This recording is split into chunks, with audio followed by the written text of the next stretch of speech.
Привет, Бубочка! Наш очередной выпуск потрясающего шоу для тебя одного будет посвящен еще более чем, наверное, что-либо в мире другое потрясающему, невероятному, замечательному, всеми возможными способами, средствами и возможностями наших несчастных тел и душ любимому вот этому персонажу. Мне кажется, что, наверное, про него нельзя сказать просто ничего такого же замечательного, как он, или хотя бы немного приближенного к тому, каков он есть.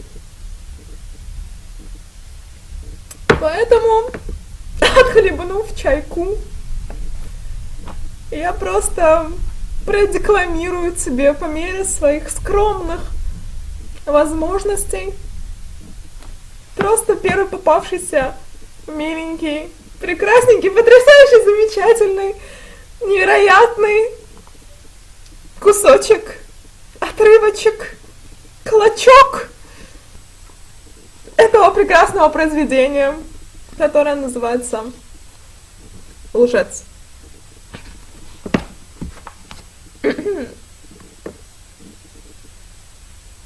Мне просто нужен еще чай для этого дерьма.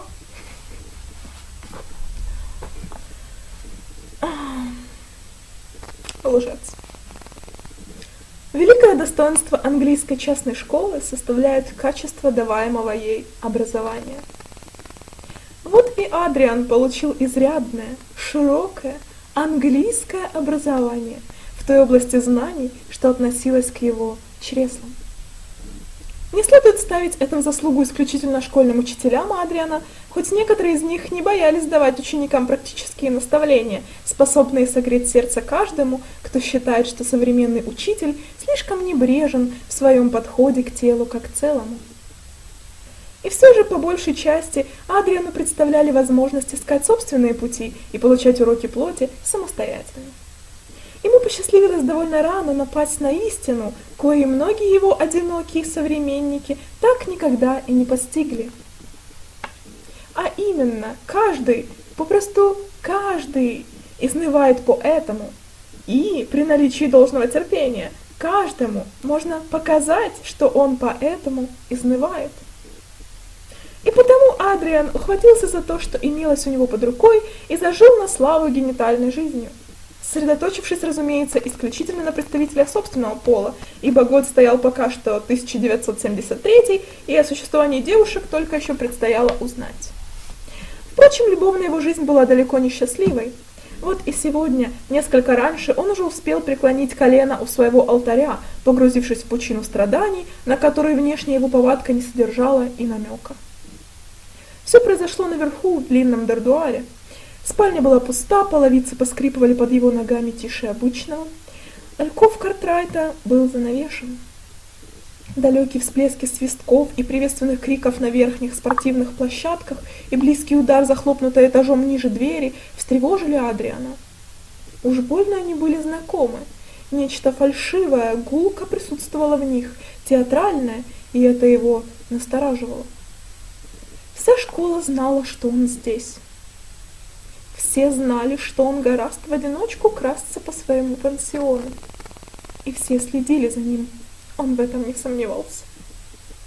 Дальние крики на полях хоккея и регби не были настоящими. Это были магнитофонные записи, которые прокручивали, чтобы его обмануть. Он шел прямиком в западню. Да, она всегда была западней. Никто ему никогда не верил. Его от спортивных занятий освободили только за тем, чтобы он подумал, будто весь пансион в его распоряжении. Они всегда знали всегда. Том, Херни, Хейден Бейли, даже Картрайт в особенности. Они следили и ждали. Знали и лишь дожидались заранее выбранного мгновения, чтобы разоблачить его и опозорить. Ну и пусть следят. Пусть знают. Вот она, постель Картрайта. И вот здесь, да, здесь, под подушкой. Его пижама. Мягкая чесаная ткань, мягкая, как расчесанные волосы Картрайта. И запах до последней молекулы, бывший Картрайтом. Тут имеется даже сияющий на воротнике золотистый волос. А вот здесь, пониже, благоухание новое, благоухание, аромат, струящийся из средоточия, самое что ни на есть картрайтовости Картрайта. Прочие люди существовали для Адриана лишь как статисты, исполнители эпизодических ролей в фильме его жизни. Никто, кроме него, не замечал великолепия и мучительности существования. Никто не был вполне и по-настоящему живым. Лишь у него перехватывало дыхание при виде застрявших в паутине капель росы или прорывающихся к жизни весенних почек. Послеполуденный свет, пляшущий точно чертик на ниточке, струйки слюны, стекающие с коровьей губы, лоскутик трущобных обоев на березовом стволе, каша из мокрых, раздавленных на тротуаре листьев. Все это разрасталось и расцветало лишь в нем одном. Только он знал, что такое любить. Если они и вправду следят, самое время раздернуть занавес и освистать его. Самое время для презрительного рева. Но нет, ничего. Ни вопли, ни издевок, ни единого звука, способного разорвать непомерную тишь дня. Весь дрожа Адриан встал и застегнулся. Все было иллюзией. Конечно, все было иллюзией. Никто за ним не следил. Никто его не порицал, никто не показывал пальцем, не перешептывался. Да кто они вообще такие, в конце концов? Низколобые красношеи и регбисты, в которых красоты и изящества столько же, сколько в их суспензиориях. Вздохнув, он прошел в собственную кабинку, выложил на кровать каракулевый жилет и цилиндр. «Если не можешь слиться с обществом, — подумал он, — победи его».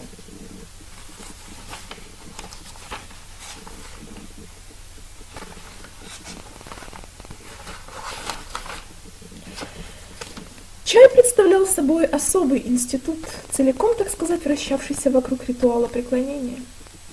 Адриан как раз и рассчитывал мирно посидеть с Томом, с чаем и поговорить о Картрайте. «Ох, Иисус Христос!» — произнес он, расчищая на своем столе место для чайника. «О, христианнейший Христос!» «Что проблема? Я не узнаю покоя, пока он не поцелует меня!» — простонал Адриан. «Ты уверен?» «Уверен. И могу сказать тебе, в чем еще я уверен. В том, что на нем сейчас голубой,